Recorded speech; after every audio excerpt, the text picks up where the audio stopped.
All right, we're live. We are live.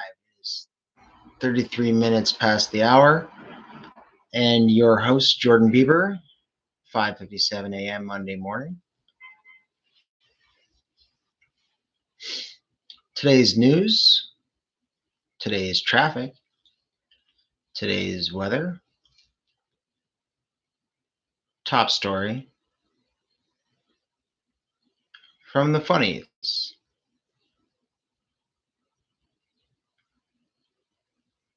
34 minutes past the hour.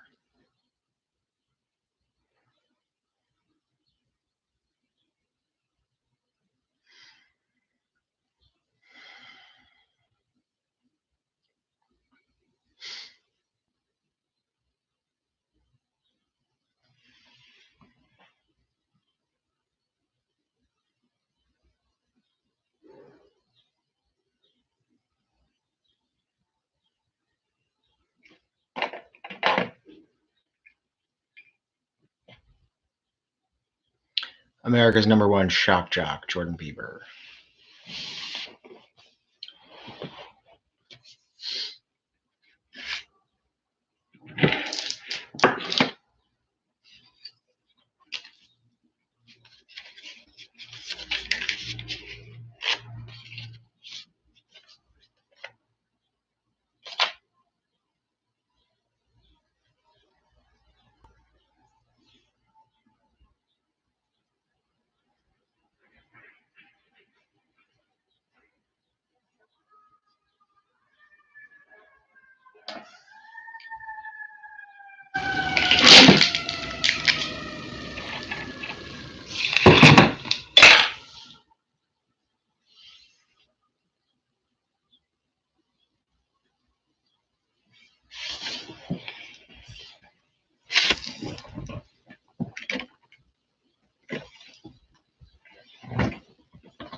Hey kids, don't try this at home. I'd like to read a little passage from a piece I wrote.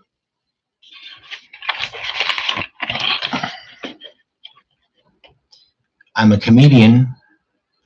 I'm a comedian. It's true. I'm a comedian. Oh man, comedians.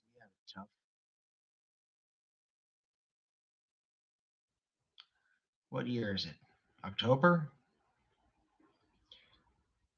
I feel like I've been at this for about a decade.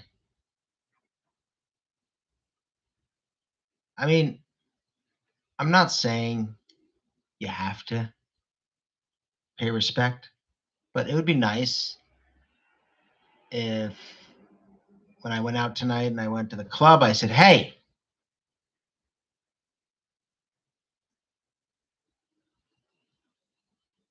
why don't you pay me for the last decade too, asshole?" Um, Comedians in cars getting coffee is the dream for a schmuck. You want to be a guest on a show and make $1,000. They pay you in cash, real cash, an envelope. Wouldn't it be nice if I could get on that show, maybe get a free ride to the unemployment office? As it turns out, they give you free coffee too. But I haven't made it that far in my career yet. So, unfortunately,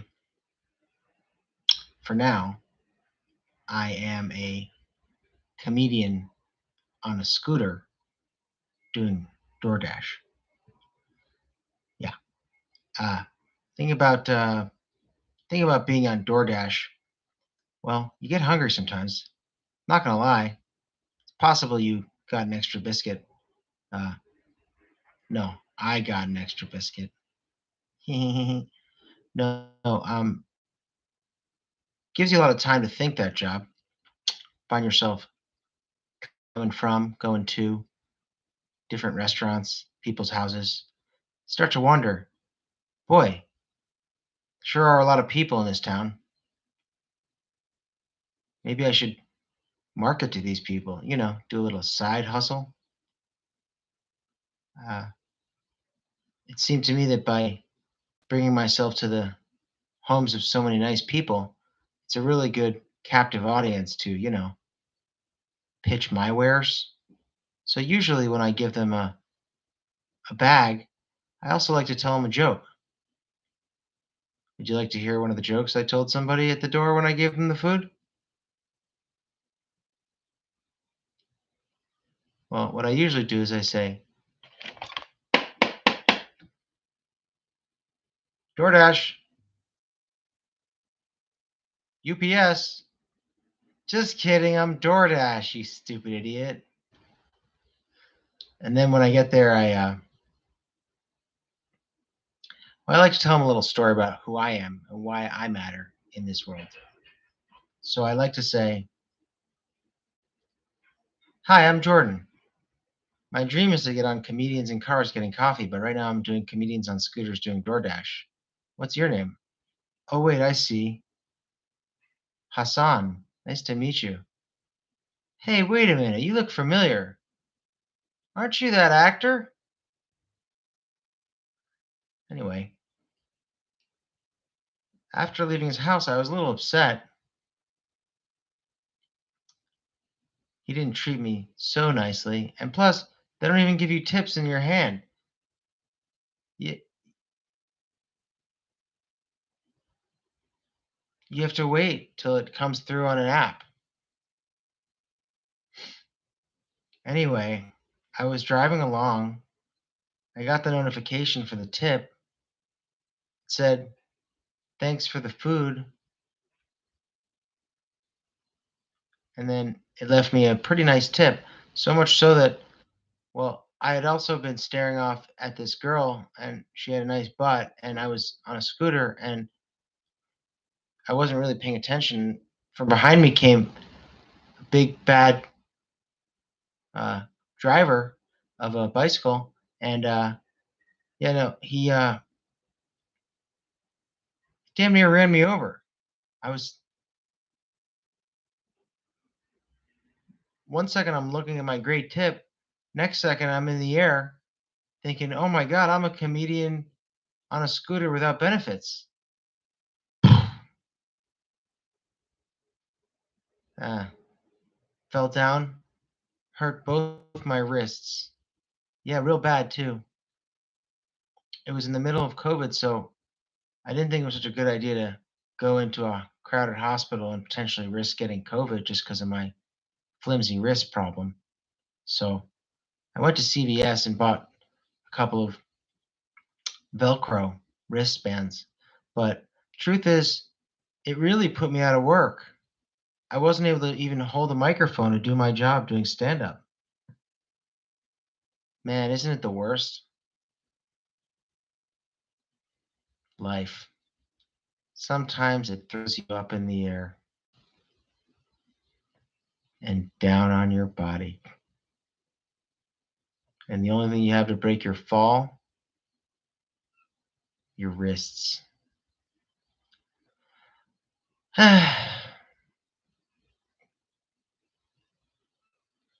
Speaking of wrists, what time is it? How much more time on my set?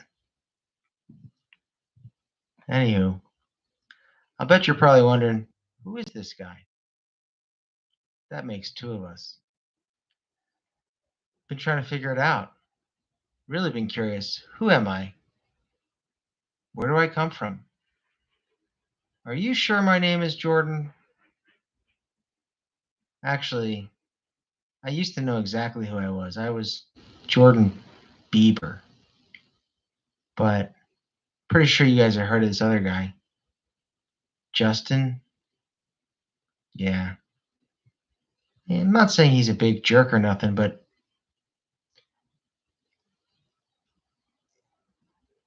I don't think he does our family name as much justice because he doesn't really take pride in the Bieber family name. I'll bet you he doesn't even know what I know from looking it up. Well, first of all, Jordan. I looked that one up too. Jordan. Jordan means, well, like the Jordan River. Beautiful, flowing, crystal clear blue water.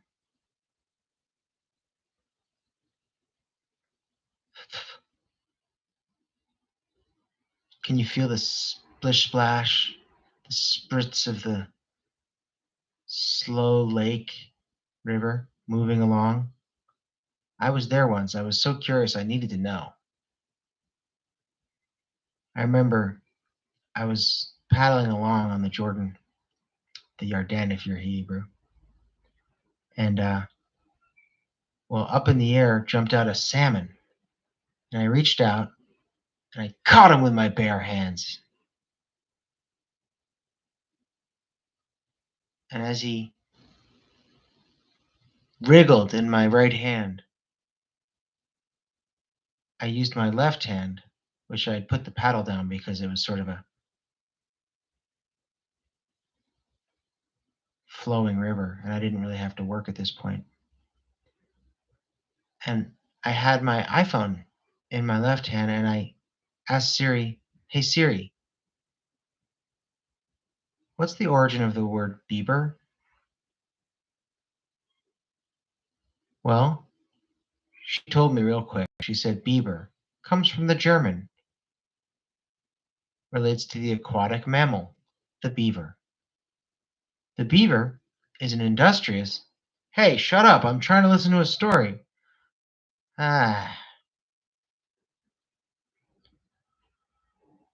A beaver is an aquatic mammal who spends his time mostly alone as he pursues a very noble path of building dams. Why does he build dams? We don't really know. But what we do know is that his dams have caused a lot of dam problems for the salmon. That's right, salmon are used to swimming. Yes, swimming. And they come home every year in what's called a salmon run. They journey thousands of miles, sometimes many thousands of miles, other times millions of miles, and in some cases, billions of miles from their lake where they were born or their riverbed all the way out to the oceans. And when they come back a year later, all they want to do is meet a special lady, try to start a family, and if they're successful, well, old Skippy Salmon's real happy. Unsuccessful salmon, Well, they end up going out to dinner alone. How sad is that? And if a good salmon can live a year or two after that, he might make it out to the ocean again. Anyway, the beaver creates his dam, which causes a bit of a hurdle for these salmon. Sometimes the salmon can't even find their salmon fish friends because they get lost and they can't find their way through these dams. That damn beaver is probably what the salmon thought. Anyway, the beaver makes his dams by felling large trees with his sharp incisor teeth. He can make a giant tree fall, just a little beaver guy. Well, there's something to aspire towards, to be inspired by. Boy, I wish I could make a big tree fall. But when I fall in the forest, the tree doesn't even notice me.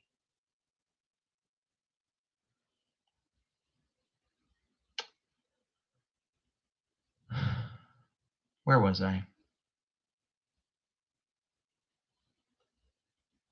Ah, right, the beaver. But the one thing about the beaver and his name and his hardworking, industrious nature, which is what the name means, the one thing about the beaver that I don't hear that much about is why such a big, fat, flappy tail? Well, sure, he can use it to swim, but also it's a nice ass covering. And if he really wants, he can shove it between his legs and cover his front area, his private parts. Anyway, once I knew my first and last name and their meaning, I felt pretty good. I said, you know what? I do know who Jordan Beeber is. He's got a pretty funny name origin, that's for sure. But who am I? Where am I from? How did I get here? How am I doing? And where am I going? If I had to answer all those questions in a word, yes.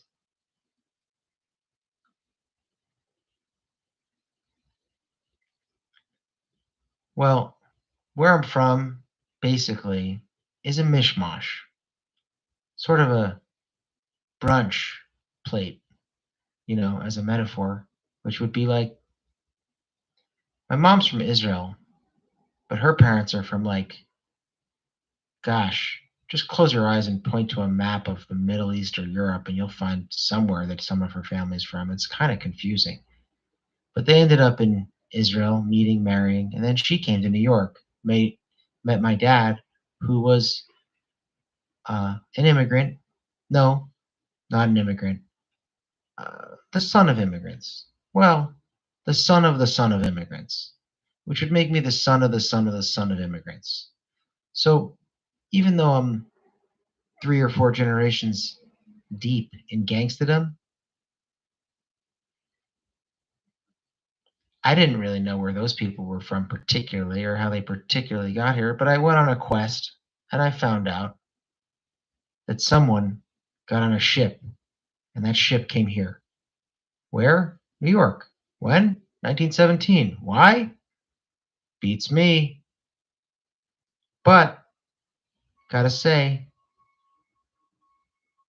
just a freak coincidence that I ended up here in New York when they were back there in Europe.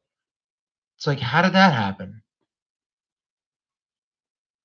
I feel as though I'm very lucky to live in America, these United States, because if they didn't ever leave that country, or if my mama never left her country, I could be in a whole other place. Assuming my dad's dad's dad stayed in in the Ukraine, I believe it would have been a very different life for me, especially now, given that the Ukraine is seeing so much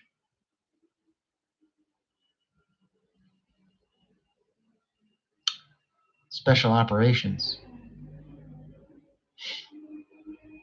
Well, there you have it, an immigrant's child and the son of a son of a son of a son's immigrant's child, just living here in this old New York City. You would think I'd have a pretty firm grasp of who I am and why I'm here, knowing who my parents are. After all, I was born here. But there's a lot of instability in our country and in our city. But even before that, just think about where I grew up. On the second floor in a building with 500 units, in a city with hundreds and hundreds of thousands of apartments. Not quite roots on ground. I mean, more like slab on the second floor that you take an elevator to get to. You can kind of lose yourself, your connection with the earth, with the soil. That's a real thing. I mean, after all, the beaver doesn't live on the second floor. He lives right there on the riverbed. So technically, I think I should have probably been raised in the East River. And sure, people leave home sometimes. They grow up, they move out.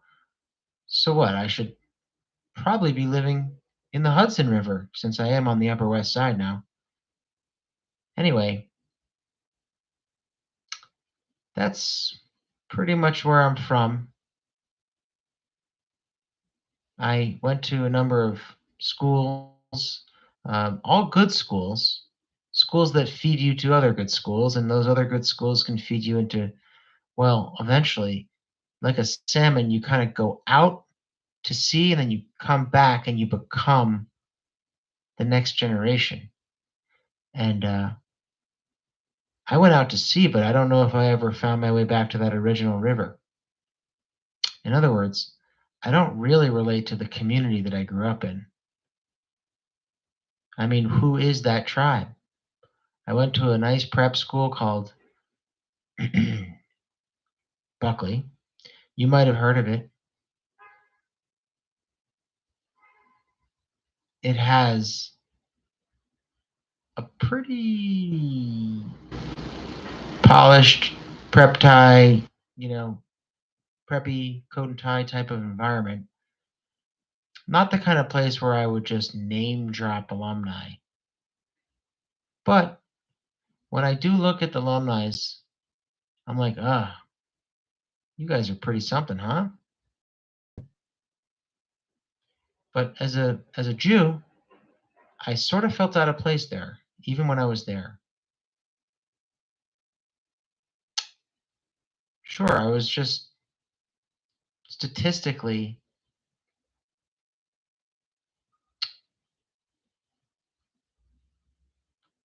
roughly representing about 15% of the class of 40 kids. I had to do the math because I'm Jewish. I'm really good at doing fractions. I think we were about 6 in 40. So, but at the time, I was actually pretty not interested in math. I was really bad at math. Um, if you're from England, you might think of the word math as proofs. Yes. I always thought, what in the heck are you trying to do here? Okay, I get it. 1 plus 1, 2. 2 minus 1, 1. Division, I can handle it. Multiplication, memorized. But once they tried to layer on algebra, I got real confused. Self esteem dropped because I didn't want to study.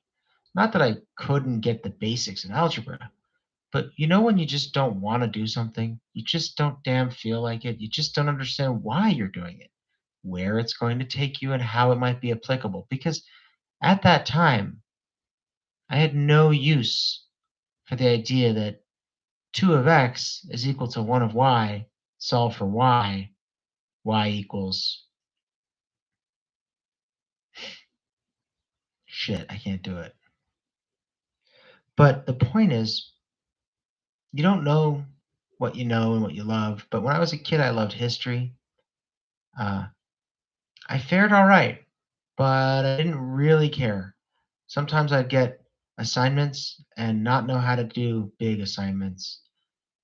Later on in high school and college, from time to time, I'd be so stumped by these long projects, especially essays, especially organized thought. I really had a hard time grasping the importance of proving what happened in Abraham Lincoln's life. So I lied, completely made up what happened to Abe Lincoln. Teachers somehow caught it. They turned me into the principal.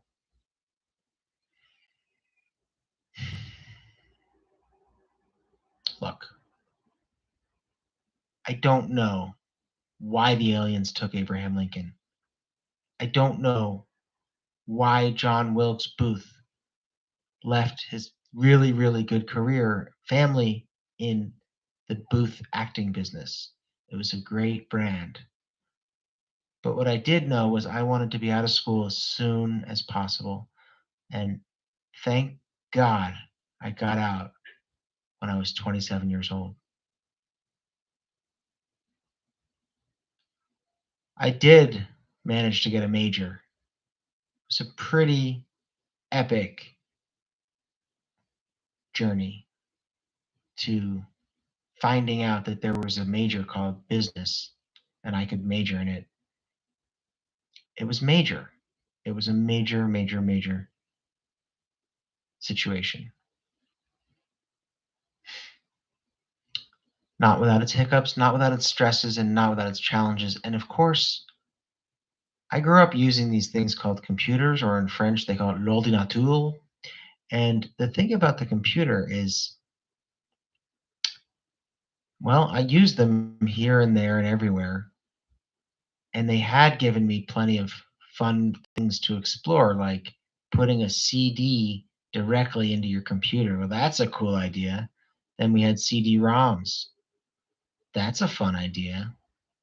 Learning interactive programs on a compact disc, which was digital storage, many, many bytes.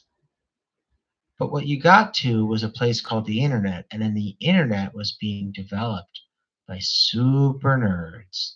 These things called super nerds. And these super nerds were never anyone you would actually meet, know, read about, talk to, want to know, be interested in talking to, or talking about.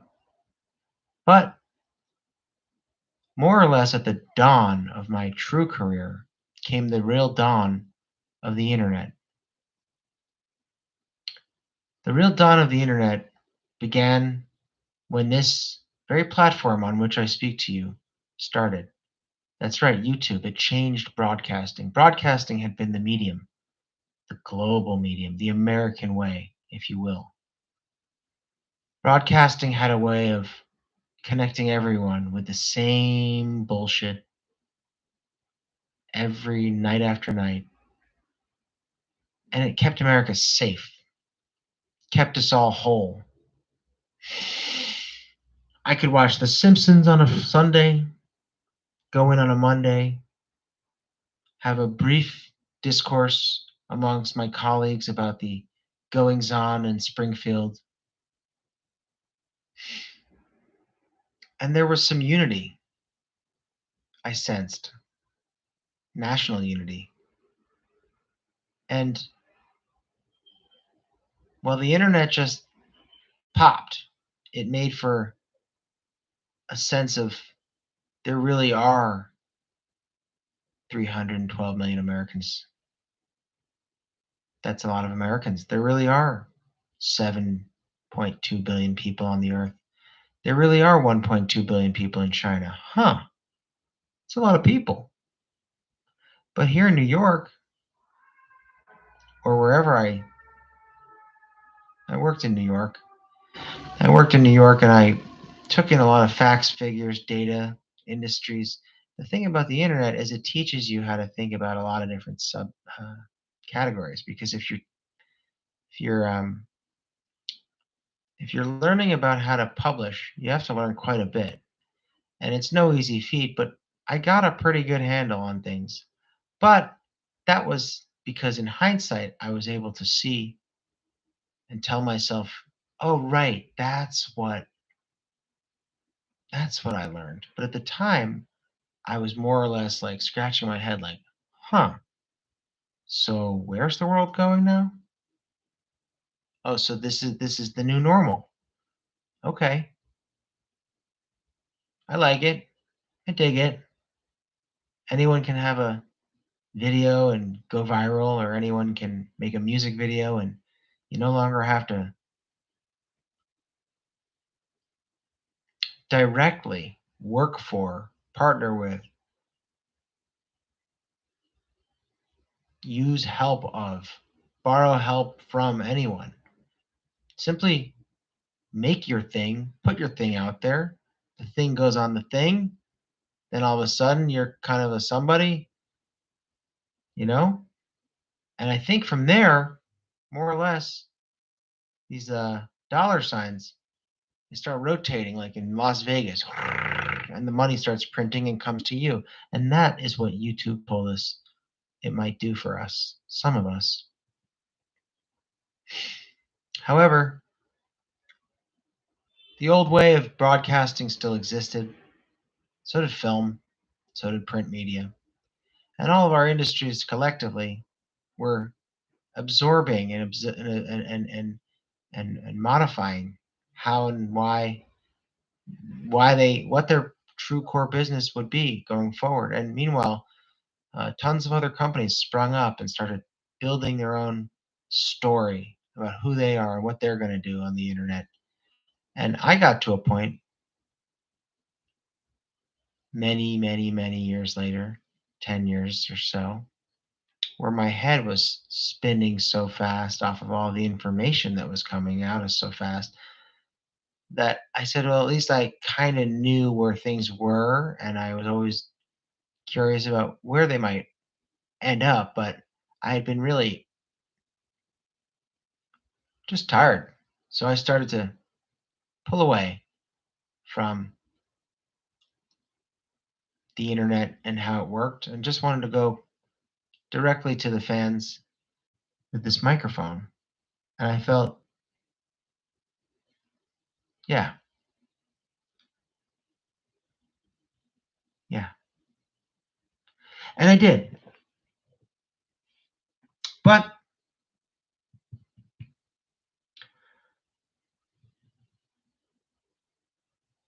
I learned that business is important and one must know how to hustle and bustle and examine where things are going and make damn sure that they work hard to get a little piece, their piece of it. So, fortunately, I found out that I could get a computer with its very own camera and other gear and tools, create my own podcast videos here at home.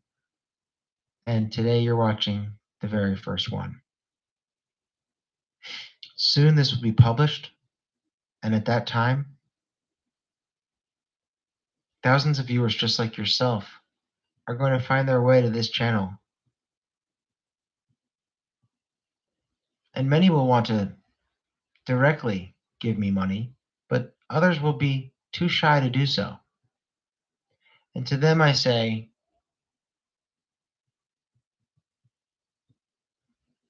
you're not worth it. I have nothing to say to you. Just know that I'm waiting for the check in the mail. If it didn't come directly, I know it's coming in the mail. But to you I say, thank you. Thank you for giving this channel a shot. Thank you for being with me this morning as the sun rises and allowing me to promote one of my favorite brands, AT&T TV. AT&T TV is a cable platform operator who can give you channels. That's right, channels. content. They also can give you broadband, which is how you'll probably watch me. Now, the other thing AT&T TV can offer is phone. And another thing they can offer you is not just a landline, but a mobile phone. So if you're interested in AT&T, go ahead and check out AT&T.com, where you'll find all the latest information on AT&T. However, it does bring up this thought from the 1990s, these great commercials that AT&T made about what the future might look like. And let me tell you, I saw this commercial as a child, this campaign actually, multiple commercials, and they inspired you. They said, have you ever thought that you could talk on the phone in a meeting while being at the beach? And everyone who saw that commercial at that time said, what?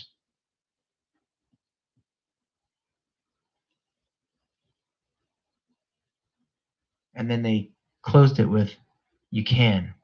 And the company that will bring it to you, AT&T. Now, when I tell you that I was inspired by that commercial, I